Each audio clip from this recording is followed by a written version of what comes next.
Everyone. So we're finally going to finish up with Plato here. I have some things to say about the Crito, our last Plato reading. Crito's a pretty simple little dialogue, probably one of Plato's earlier ones. I said before that generally his dialogues got bigger and more complicated as his life went on. There is a lot dealt with here, though, that parallels stuff that we've been talking about so far, and you probably already gathered, if you've done the reading, looking ahead to Rousseau and the social contract.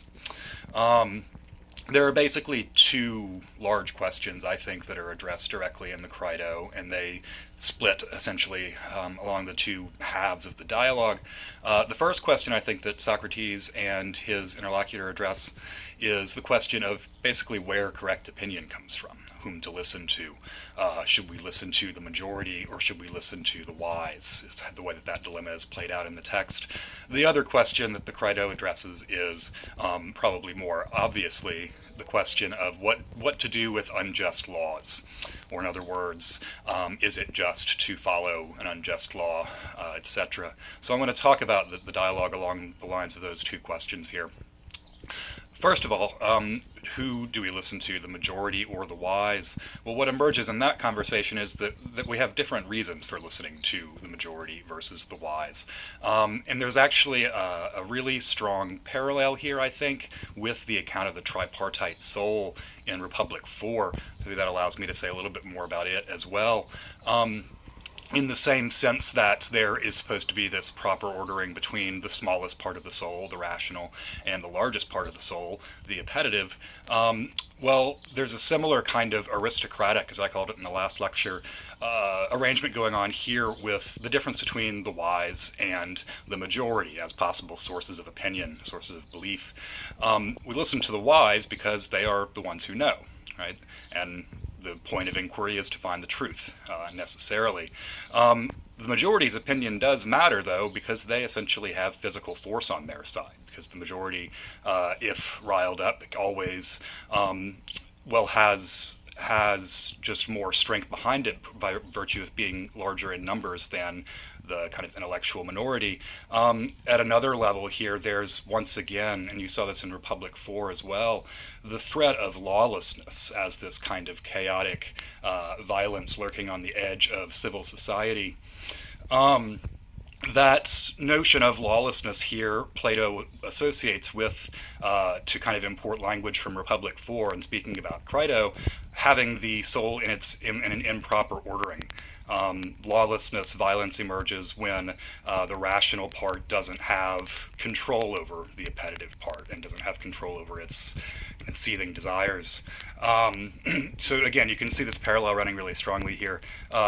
We listen to the wise, which again constitutes kind of the rational part of society or of the soul, whatever we're talking about. In order to achieve wisdom, we listen to the majority in order to make sure we keep them in their place. So that kind of brings me to answering or addressing the second major question of this dialogue. What do we do with unjust laws? This is a classic question for the issue of justice, for the issue of politics as such.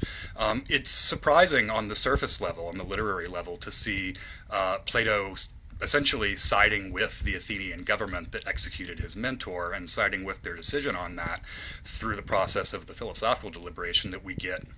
At a more philosophical level, though, and looking at other texts of Plato's, I think that it does start to suggest this generally kind of aristocratic worldview motivated by the fear of the masses in a kind of classical sense, motivated by the prospect that when the proper ordering of society is not in place, well, we risk losing law as such. So the risk, it turns out, for an individual to basically take it upon themselves to decide whether the laws are just or not, that possibility threatens the entire edifice upon which civil society and law and peace as such are built.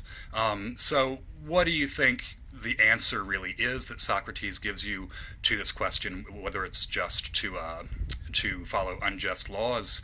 I think we could extrapolate the conversation from the text into basically saying, well, the just thing to do is to obey the laws that are in place because they're the laws that are in place. that doesn't perhaps preclude encouraging the wise and those within society who have the right to make decisions about the laws, doesn't preclude their right to, or that we should encourage them to change laws that are unjust. The danger, I think, is that they can't just be individuals randomly deciding what laws apply to them and which ones don't, because obviously that brings up the specter of anarchy. So it's kind of a complicated answer that you get, motivated by a couple of different worries pressuring on both sides. The kind of fear of chaos and anarchy on the one hand, but on the other hand, the fear that, well, the laws themselves might just not be just, in which case we're not going to have a good society capable of sustaining the good life.